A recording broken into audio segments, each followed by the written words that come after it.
Are you ready for pain? Are you ready for suffering? If the answer is yes, then you're ready. I have no idea what comment this video goes back to, but the comment, like, there's a groomer flag in the background. I was able to pull a screen grab, and if you see in my old classroom, I had my pride flag right there. It's in a different spot in my new classroom. It's still there. Here's the thing. I am going to quit. I am 100% going to quit. And it is because, not comments like this, but it is because people like this have taken over or are starting to take over education, and education is not what it once was, and it's not worth it anymore. I support every single one of my students, no matter what their views are. Just get fucked. I feel sad because I had to sit through a professional development where we were talking about culture and climate, and we were looking at different subgroups of students and how they had answered different survey questions. And when we were looking at gender, the only students listed were male and female. Not the non-binary students, not the transgender students, not the students who marked prefer not to respond.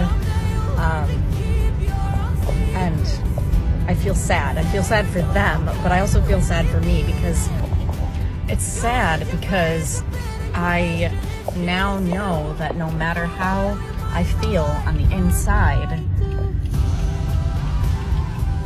the only thing I can mark on a form to have my voice heard is female. And that just sucks. That really sucks. And it's sad. And I feel heavy with that knowledge. Hey everyone, welcome to day 4 of Pride Activism for Pride Month. Today we're going to talk about boosting LGBTQ plus creators, which seems a little self-serving because we're LGBTQ plus creators, but what we're hoping you'll do is tag a bunch of them. Just liking your videos, sending them to friends and family and all that sort of stuff. Anything you do to interact with videos really helps creators out and gets the word out there about the community. I understand that people want to, play the victim and be like, it's really hard to be white. It's super. Most people who have an issue with this truth are low-key mad at black people because they weren't born in upper rich white folks' family on generations. So because they happen to catch the shit end of the stick with the white folks that's poor and not the upper rich white folks, they mad at black people instead. This is the motivation why most racist white folks that's poor vote against their own interests.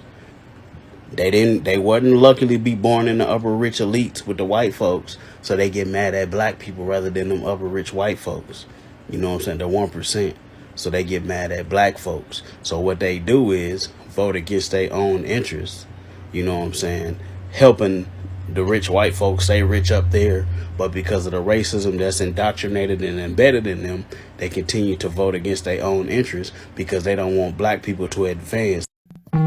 Listen, this is a common opinion, and I'm not going to say you're wrong, but language is rarely so easy to parse as you present it. And I want to add some much-needed nuance to this idea, because the intent of the person who called me dude in context was clearly to gender me as a man, right? And whether you see dude as gender neutral or not, that was the intent of the person who wrote the comment.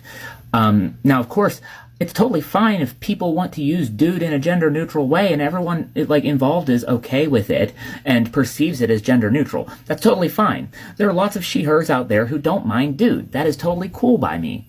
But remember that this can be true in your local dialect or your bubble, your friend group, and not be true in the next town over or the next bubble over or the next friend group over. I know, just on a related note, I know some people who use ze pronouns, and they don't like being addressed by the totally gender-neutral they-them. And, I think that that's valid. If you think that being they-them invalidates your, ze-ness, then, that's totally okay, and I'll, do whatever it takes to, address you the way you want to be addressed. And so whether you see dude as gender neutral or not, you should make sure not to call anyone dude if they don't want to be called dude. Personally, I'd 100% rather be addressed with the obviously feminine dudette than with the possibly masculine dude, right? And that's just my personal preference. Right now, I'm looking pretty rough. I haven't shaved in a few days. And it's apparent, if you look at me, that I've been through the body changes associated with a testosterone and androgen-based puberty. And if someone called me dude to my face right now, I'd ask them not to do that. But you, Dat Guy Miller, I give you permission to call me a dude if you want. Rock on, dude.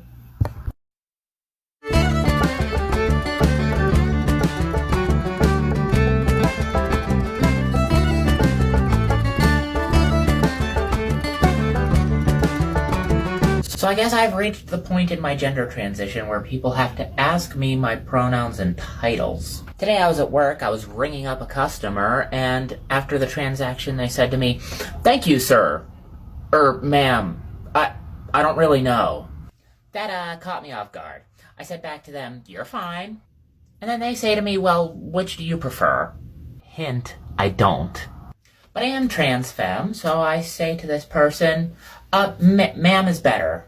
They say to me, "Thank you, ma'am." I say, "Have a great day," and they leave. No big deal.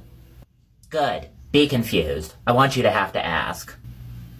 Also, another customer profusely complimented my socks, so I told them to go buy some.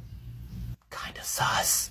First, I just want to start this video off in saying the ideology of normal comes from a place of privilege in of itself. Because the reality is, the same normal for white people has never been the same for any community of color, let alone the black community. Because the reality is, images like this were normal only 60 years ago. The reality is, white families have never had to have the talk in how to keep ourselves alive when interacting with law enforcement. The reality is, we've never been turned away from a job because of our name or our hair texture. We've never been discriminated against solely because of our skin color in a medical setting. And it's a privilege to not learn about the true, dark history of our country because our education system is so whitewashed. And as it stands right now, bills are being passed in Republican states to ban critical race theory. And critical race theory actively teaches about the dark history of our country. And to refuse to acknowledge this reality is also a privilege in of itself. Because your definition of normal is upholding white supremacy, and white supremacy needs to be dismantled.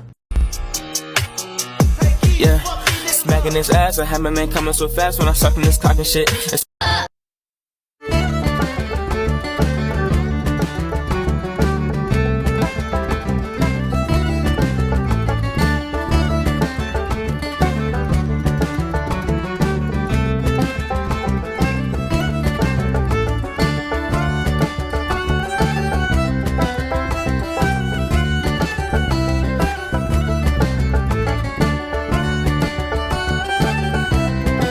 Should we talk about your brother coming out as non-binary? No, we should talk about my sibling coming out. Shoot, it's trickier than I thought. Don't worry, I'll tell you every time you mess up. Thanks, I actually really appreciate that. With practice, I'm sure it will become natural. I'm really proud of them for coming out. I hope they don't face too much rejection. When I came out, there were so many little things I had to face. Oh, sweetie, I'm sorry. Like what?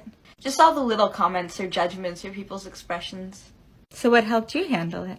I guess I just had to learn not to listen to it, and to find my community. That really helped. It's rant time! You know what's a bigger pandemic than COVID? White male privilege! Hell yeah, I just said that. And if y'all one of those that's like, not all men, then you need to go stare in the mirror for a second. And get a reality check. Did you know if you're a white man, you can walk into court and whole ass lie about anyone and get away with it? So, like, if I grew a penis, does that mean that I could get away with stuff that white guys do? This is a super unpopular opinion. Uh-oh. And I'm totally gonna get yelled at for saying this, but I'm legit having my house stolen by not a Mexican, not an African American, not an indigenous person. Nah, it's a white man. Oh, again. Seems to be a repeating pattern where I'm from. Had a white man walk into court and say that I was his abuser. And he was whole ass in prison for violation of a no contact order DV. But he was still believed over me. And I'm not saying I don't have privilege because I'm white. Bye. They are storming the house, they are storming the house, they are storming the house. I said QAnon freak, brainwashed sheep, white ass privilege, make our democracy weak. Yeah, you fucking with some white ass privilege. Take a selfie with a cop, that's some white ass privilege. Don't get tased, don't get shot, that's some white ass privilege. Welcome welcome to Is It Toxic? The game show where we challenge society's behaviors. Please welcome Chad! Anything you want to tell us? I'm a nice guy, and that's all we need to know about you. Answer 5 questions and you win our grand prize. I got this. Where does a woman belong? A, in the kitchen. B, anywhere she darn well pleases. C, on her knees. Or D, to the streets. I bring home the dough so my girl can make the bread. I'm gonna say A. That is incorrect. The answer is B. A woman is not required to belong anywhere. She has the freedom to do whatever she wishes with her life. Our producers require a redemption round to protect massively fragile egos. I'm gonna give you a scenario and you have to tell me, is it toxic? Bring it on. A woman tells you that she's an engineer. You respond, women can't be engineers. Oh, engineering? That's a man's job. Chad, I suggest you leave my stage. You know it's true. No, not all of us are as ignorant as you to believe a woman can't accomplish anything. Now get out, Chad. That's all for today. I'm your host, Nub the Poet. Tune in next week for another episode of Is It Toxic? And remember, if you have to ask, it probably is.